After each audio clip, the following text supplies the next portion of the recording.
So good afternoon, everyone. Someone is here after lunchtime, someone before the lunchtime. And I would like to welcome you to this session of NexusForum Talks.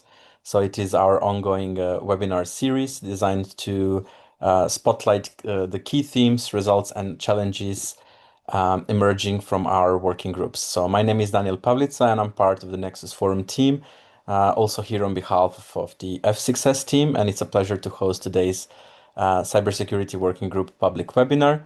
We will be diving into one of the most critical enablers of Europe's digital sovereignty, which is, of course, cyber resilience across the cloud-edge-IoT continuum. So today's 30-minute session, it will be more of a fireside chat than a formal presentation. We want everyone to encourage everyone to participate and to keep it, relaxed. So after this brief introduction, I will ask our speakers several guiding questions just to unpack their views and insights, and we will also leave time at the end for your questions. So please use the Q&A function freely to write down your questions or raise up your hand, and help us make this an engaging dialogue. So just before we start, I would like to have a brief overview of the NexusForum project. So the aim is to boost and consolidate the European computing continuum. Besides that, we also have several key objectives. So one is to deliver a strategic outlook on the cognitive computing continuum, to produce annual research and innovation roadmaps, as well as policy recommendations, to nurture the European computing constituency, and also to engage research and industry ecosystem. To help us facilitate that and to achieve these goals, we have 10 thematic working groups set up, and the Cybersecurity Working Group is one of them. So without any further ado, I would like to introduce our speakers, and of course to give them a floor to introduce themselves a bit more. So we have here Arthur van der Wees from Arthur's Legal Strategies and Systems. He's the Industry Working Group leader, and then we have on the other side Iraklis Simeonidis. He's from the RISE Research Institutes of Sweden, from the research part of the working group. Arthur, would you like to introduce yourself a bit more? Sure, yeah. Good afternoon, everybody from Amsterdam here today. Indeed, we are also part of Strategies and Systems, part of the EU Alliance for Industrial Data Cloud and Edge, where we myself also led the topics of cybersecurity. So the task force there, we still do, but also the task force digital sovereignty, which is sort of a sometimes merged, sometimes not, and of course a lot of things about data itself. And yeah, looking forward to having a discussion. We only have 30 minutes, so we have lots to talk about. Thank you, Arthur. Iraklis, something from your side? Yeah, hello everyone, and good afternoon from Stockholm. My name is Iraklis Simeonidis. I'm at RISE. I'm from RISE, and RISE is a research institute of Sweden, roughly 3,000 people on various domains we're working at. I'm working on cybersecurity and security and privacy architectures. I have a PhD from Q11, applied crypto, and postdoc University of Luxembourg, KTH, and now at RISE. Now, together with Arthur, what we try to do as working group leaders to try to industrial and technical bring expertise and feedback to Daniel, what you introduced to the audience about the cloud computing continuum. That's brief from my side. Thank you very much for this opportunity. Thank you. Thank you again for joining us. So now I would like to open the conversation with Arthur and Iraklis. So there are some set of questions that we have prepared, and the first one is definitely, as we move from centralized architectures to a more distributed cloud edge systems, we need to as well to rethink our assumptions about the threat landscape. So the first question is, what new threat models arise specifically due to the cloud edge decentralization? Arthur, you're now at the second question already, so you need to go one slide back. Yeah. Okay. Thank you. Yeah. No worries. The floor is yours. Thanks. Yeah, and being in this domain for as long as cloud, the term cloud has been used, invented, or whatever, marketed. It for me is more marketed. We have been here also at the European level with the European Commission and member states and private sector, universities, research. So I think we do have indeed a right to talk about this. But this is cybersecurity and security. So I think you need to start with a little bit of a more a proper message. We're and cybersecurity, but it's not about efforts. It's really only about outcomes, and we're not hitting the mark. We're not meeting the mark at all, either industry or public or private or otherwise societal. Every year, including the end of last year, we hit an all-time high of ransomware, all-time high in penetrations, data, and all-time high in successful data extraction. So, thinking we can address these problems with and challenges with more of the same, that is a very low probability success strategy. So that is really where I come from, and I'm happy to say to everybody, every panel, any meeting, or whether it's high level or not, to whether engineers or only policymakers, there's a massive big community is an industry cybersecurity. And you go to RSA conference and everybody knows how to solve it, but let's face it, we're not doing a good job. So does then cloud edge decentralization bring additional challenges? Well, the OEPS the OEPS list currently, they have mentioned they're going to have a 2025 new list updated this first part of the year, but they only have 2 weeks to go. So anyway, we can expect a new list, but I don't think a couple of things will change. Also because of this, currently the broken access control change, the broken access control is new on number one. Very definitely something we can expect more and more in the cloud edge, moving more towards decentralized systems. Also cryptographic failure, and probably Iraklis can talk about that if he wants to, is number two. And I do also want to mention security misconfigurations, which is a combination of software, hardware, and human factor, is number five. So will we see more threats? Yes, new threats, I don't think so. But we'll also see certain threats going down, because moving away from decentralized to decentralization, of course, meaning we can better, do system segmentation, data segmentation, all kind of other segmentation. If we do it properly, hopefully the OF list in 28, when they have a new one, will change. Thanks to you and us here. Thank you, Arthur. Irakli, your thoughts on this? Yeah, I would like to use a rhyme, which is too many, too diverse, too dispersed, too limited, too powerful. So too many devices, too diverse environments, too dispersed geographically, too limited in capacity, too powerful adversaries, especially with the use of AI nowadays. So essentially what we have now with its expansion, we have more entry points for attackers and edges, communication channels. We have too diverse environments, like every hardware vendor or OEM have their own hardware, software specs, plus also the third-party firmware, right? So creating a new vast areas of potential attack vectors. And too dispersed geographically, in the sense that usually the classic fortification of a castle style of firewalls and intrusion detection systems, now it's difficult to be applied with all these edges, all these IoT devices. And that also it affects what Arthur mentioned, that's inconsistency of security controls and policies, right? So especially we think about across Europe and maybe even more internationally, trust management and identity management is becoming more complex, again, due to this effect as a result. And of course, if we have one thing here, which is it could be like a lack of device visibility. These IoT devices are scattered all around, and it might be even difficult to properly catalog them. So to have a maintenance in the sense of like decommission them even, right? Unplug them from the system. Too limited in capacity, usually what is happening on the edge and the device is connected, IoT, for example, are resource constrained, meaning that constraints in the power, storage space where you can, and memory where you deploy classic cryptographic primitives, which are not made, or you need to think it twice, or in better ways how to adjust and adapt.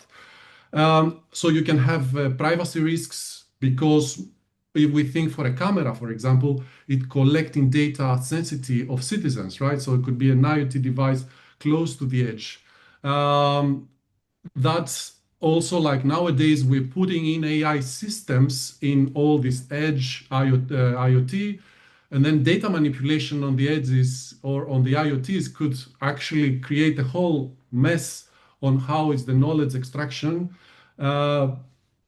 And another thing that's interesting is like physical exploits. Now adversaries can actually tamper easily because they have access to easier some isolated IoT devices and get access and move laterally across our network if we don't monitor it properly, right? And at the same time, what do we have? We have two powerful adversaries. So their adversarial capacity of AI is growing exponentially.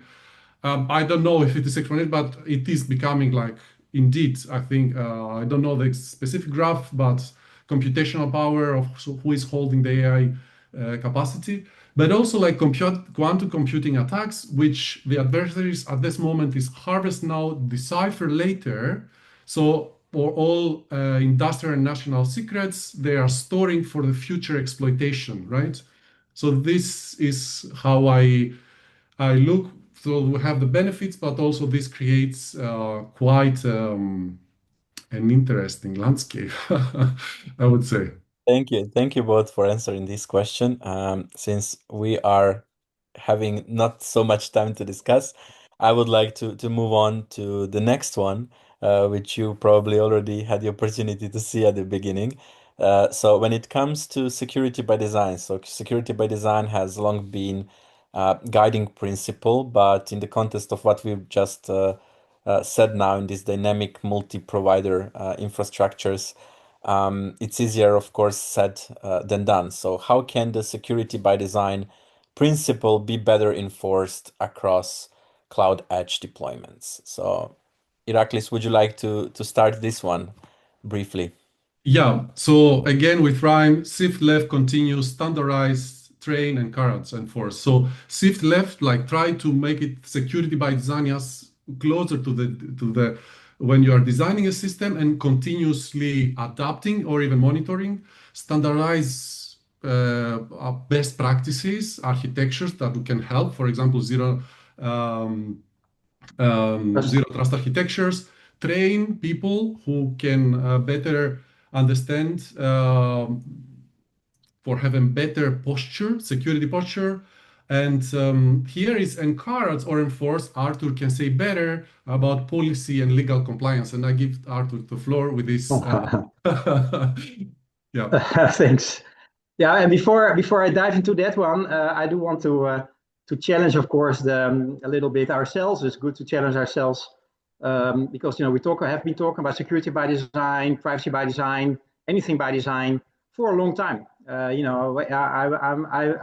graduated in the previous century, and we already talked about that. We talked about PAT, privacy and health technologies, as it was the most normal thing in the world. And let's face it, currently we're still not yet knowing exactly how to do that. So my point here is that we are connecting with the digital new capabilities, OT systems, critical infrastructure, societal and mission critical systems with the new capabilities, including not only the cloud continuum in total and the cognitive continuum.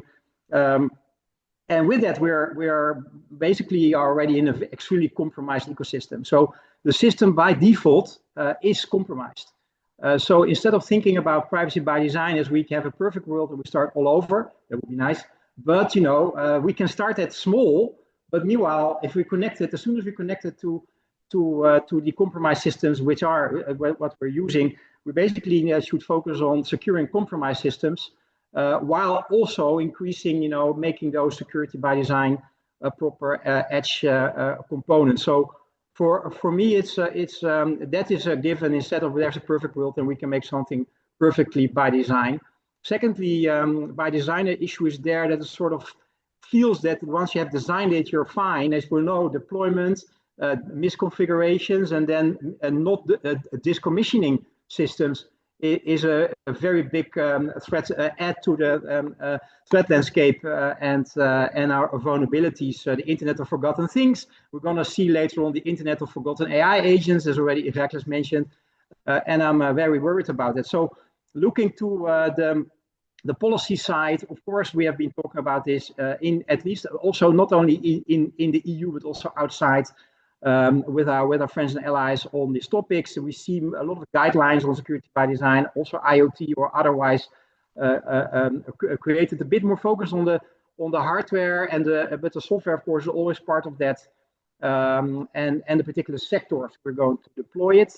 So and we were going to talk about, perhaps if we have time a bit later, we do see, of course, a little bit of at least a baseline with the Network Information Security Directive 2, which is very poorly implemented. So probably we're going to move to a NISA and a Network Information Security Act. So it's basically horizontal for everybody. That's for later, but I'm advocating it already. I know it's on the record. Fine with that. Of course, we see also the CRA there that has that holistic approach, life cycle thinking, so that security by design is also resilience throughout the whole life cycle. And I think that is what we can perhaps better do on the edge, because we're starting with components and then moving our way into a digital ecosystem instead of the other way around. So I need to be optimistic about it. Otherwise, I shouldn't be in this business. Thank you very much both for these insights.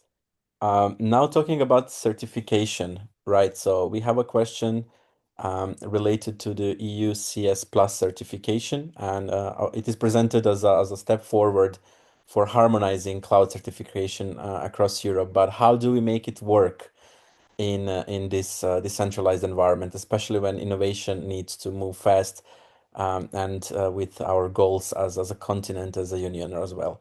So the question is here: how can the EU CS Plus certification be effectively implemented to enhance cybersecurity and trust in cloud edge deployments while ensuring cross-border interoperability and innovation? Arthur, would you like to start with this one? Yeah, of course, happy to do that. And the EUCS coming out of the Cybersecurity Act Part 2. Part 1 is about the permanent mandate for ENISA. Part 2 is really about this.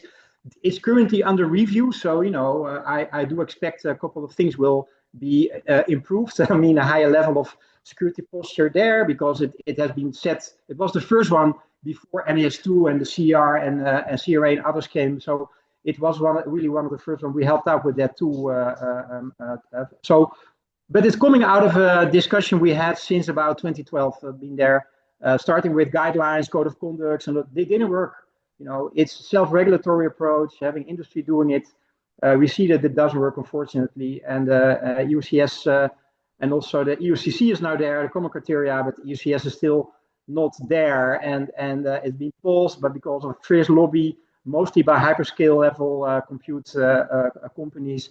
But what we see is that other regulations, NIS2, with their implementation acts on cloud, and cloud services is part of the NIS important entity, the domain, of course, but also CRA, which we're going to see that the EUCS will be basically converted into a mandatory certification under those laws, while the EUCS can also be used in a voluntary way. So, yeah, it's this one. What's so nice about it? It's about continuous monitoring.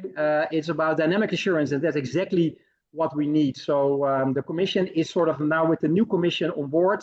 They've started now. Have been active for about 6 months. This is back on the agenda, and then let's see how we can help out. So also for NexusForum and all the stakeholders in this room, it's really nice timing, a good momentum to talk about it and see how we can improve that level and make the EUCS operational. Thank you, Arthur. Iraklis, your opinion?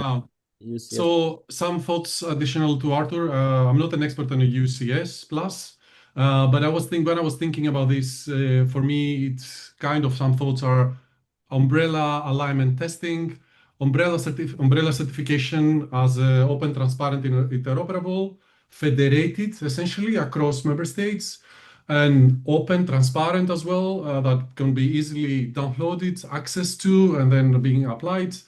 alignments with other standards, so know-how a little bit, and then test it to see in a pilot, and then adjust it and create this again unified umbrella, open and available, accessible to member states or other practitioners.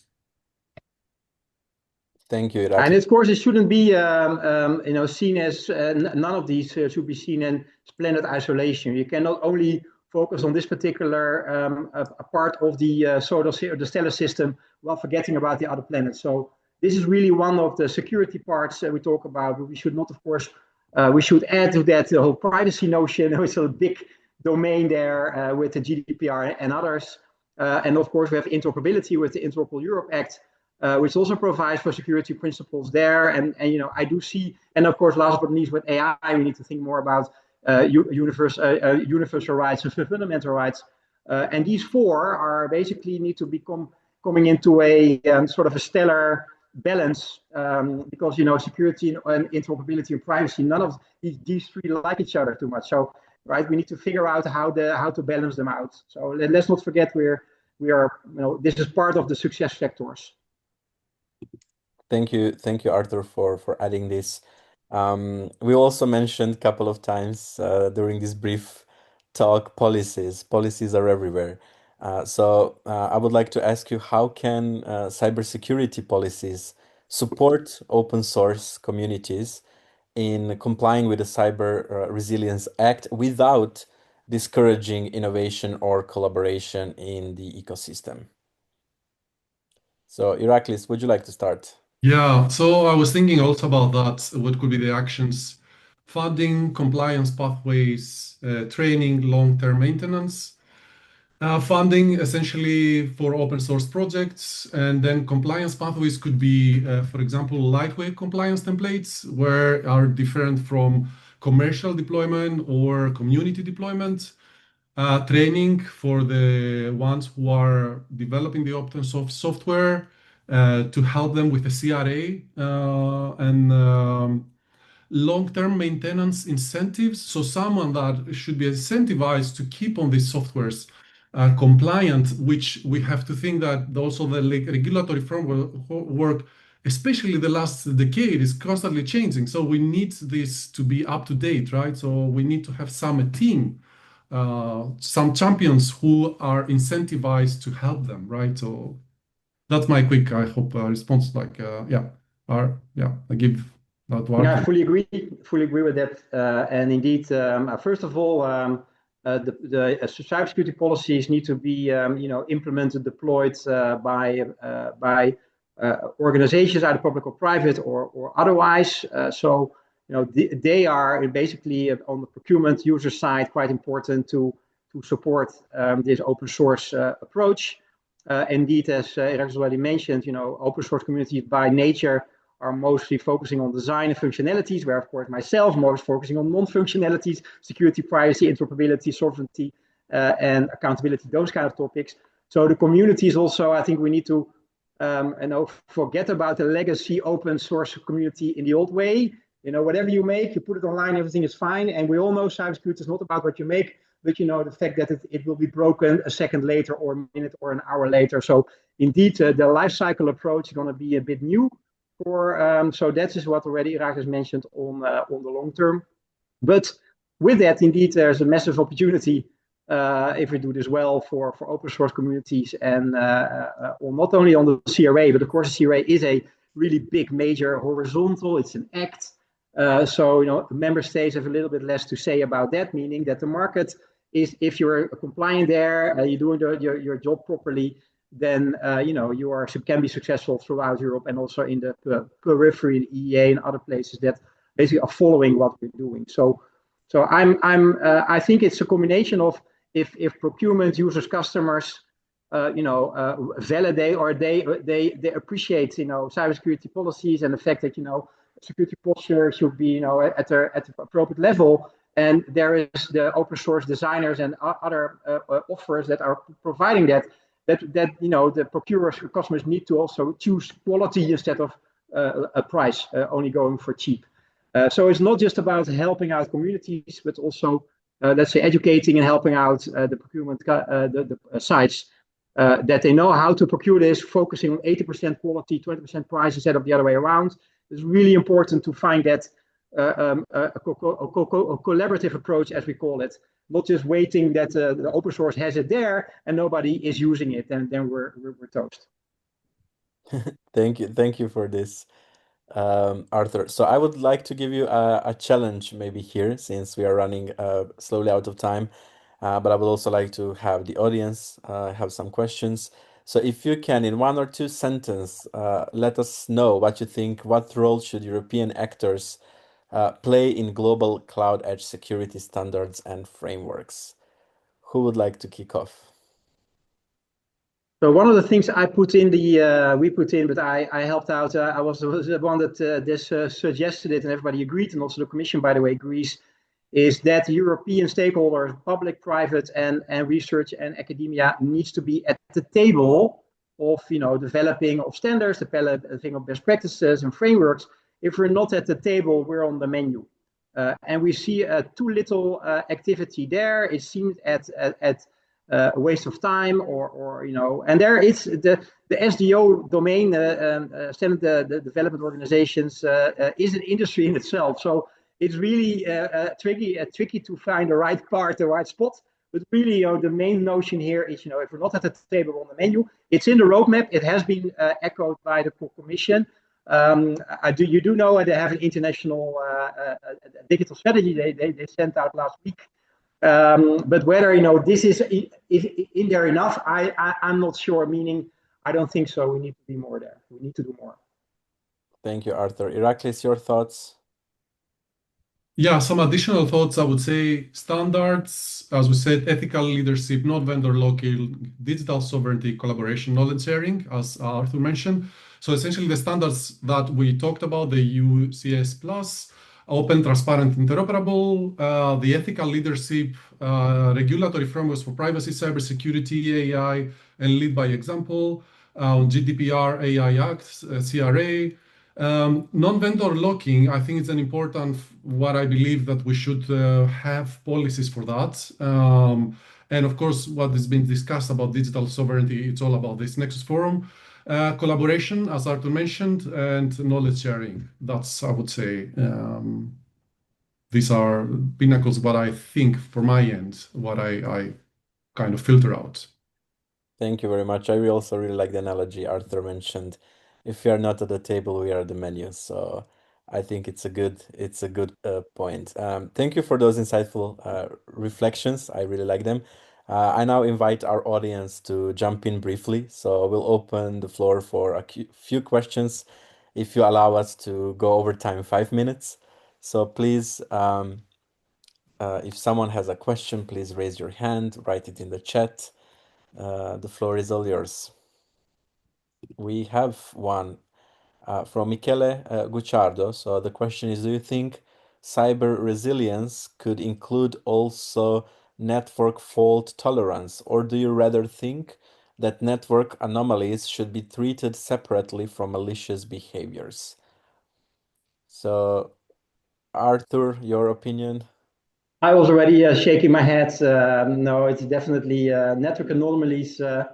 As I mentioned already, if we think about compromise by design, or already compromised as is systems, then network anomalies are definitely part of cyber resilience. So I would not. There are definitely a component, to feel the pulse, to see what's actually going on, instead of only doing by design. So it's definitely essential to have. Yeah, a quick response from my side is it depends if it is Cyber Resilience Act or Cyber Resilience in general. Cyber Resilience Act, I don't know, Arthur knows better if, okay, in general. Yeah. All right, okay. Then I think there should be best practice on cyber resilience to touch upon the network threats. And cyber resilience should include the tolerance, should include the recovery as approach. It's not only like the patching, or it's not only securing, it's about recovering as well, monitoring. Yeah. Thank you both for the answers, and thank you, Michele, for the question. Any other questions, written or spoken?